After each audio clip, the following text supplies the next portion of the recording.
MICROCHIP Technology's SAM D21 machine learning evaluation kits help developers bring AI and machine learning to low-power edge devices. The evaluation kits feature a 48 MHz SAM D21 ARM Cortex M0 Plus MCU, an AT-ECC 608A crypto authentication secure element IC, and an AT-Wink 1510 Wi-Fi network controller. The kits also feature a high-accuracy temperature sensor, light sensor, and an add-on board with a 6-axis IMU. The SAM D21 machine learning evaluation kits help designers gather data to train models and implement edge-based inference.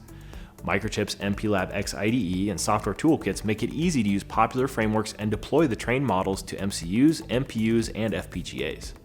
This enables much faster development time, and the local learning decreases false positives or negatives while enabling more scalable machine learning solutions.